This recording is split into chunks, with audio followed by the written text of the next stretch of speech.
So some people think that Florida's, obviously look at the numbers, the passing attack doesn't have the best numbers, but it seems like they do have some weapons. And certainly got the quarterback who dangerously can throw the ball. Yeah, well, the thing is life in the SEC. I don't believe you can take anyone lightly. I don't care who you line up against. That's life in this conference. You know, anybody can beat anybody. Anybody can play well on any given day. So we're not really getting into numbers or anything like that.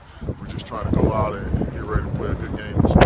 I think they hit an 83-yard pass against Georgia in the cocktail party game a couple weeks ago. Is that the type of play you show your guys? Say, look, this is the type of play these guys are capable of doing if we don't do our jobs. Right. In a 2-week span, you really try to watch every game, every play that you can. I mean, those guys are good players. You're talking about Patton is a really speedy receiver. You're talking about number 1, Dunbar is a long, really good receiver. So those guys are very capable of making plays in a passing game. So we have to prepare well this week and execute this weekend. You've had some changes on the depth chart over the course of the season. Do you feel like you've kind of found your right combination of guys, be it in the starting rotation or in second string? I hope so. You can't relax. You know, you're still talking about guys that are college students. You're talking about guys that are not professionals. So you just really never know from week to week. But I hope we have the right guys on the field. That's the goal. Talk about Chaz Elder. I think that's last week. If Chaz made a style out, he said of course. It's not like Chaz made a pretty positive impression on you guys. He's coming along. The more Chaz plays in a game, it seems the better he becomes. He still makes some mistakes from the standpoint of alignments and making your checks and everything like that. But he's turned into a good player.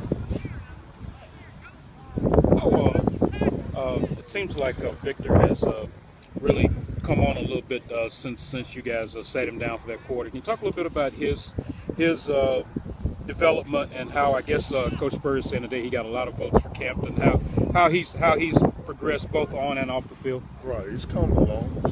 It's about doing the best you can each day, whether it's on the field or whether it's off the field, and he's trying to do the best that he can. And it's slowly coming to an end, whether this year or next year, it's slowly coming to an end, and he knows that there are some things that he wants to get done as a player at South Carolina. There are some things that he wants to contribute to the defense and the team get done, and there's some personal goals that he has for football, and he's getting close to that time. So each day that goes by, it's just about trying to do the best you can on that day.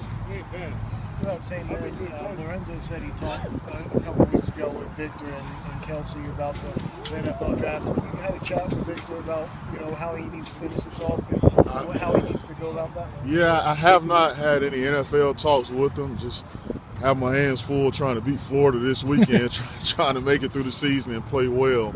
But I do know that he has some personal goals and that he's working hard to accomplish those goals. But I've not sat down and had any NFL talks with him. What sets Chaz apart from the other safeties that makes you guys like him so much? I know he's a little bit taller. Yeah, we just like the guys that make tackles and make plays and everything like that. But he like you said, he's a tall guy that's athletic and he does not shy away from contact. But when he's gotten in there, he's done a fairly good job of being active and playing fast and making plays. So that's what it's about for us. We say he likes contact. Is that something that's rare for a young player like that, like for a redshirt freshman? Was that something to be taught? Or was it something that he was just naturally, that's God-given ability, he just going on? Right. Some guys just have it in them, where they don't shy away from contact, and he's one of those guys. Is Bryson a different player at all in the boundary safety position versus free safety, or is he just kind of the same guy at either one? He does a pretty good job at both of them. He's made some mistakes earlier in the year playing in the post, but he's a pretty good player when he's in tune and knows what to expect. He's a pretty good player at either position. How does Murphy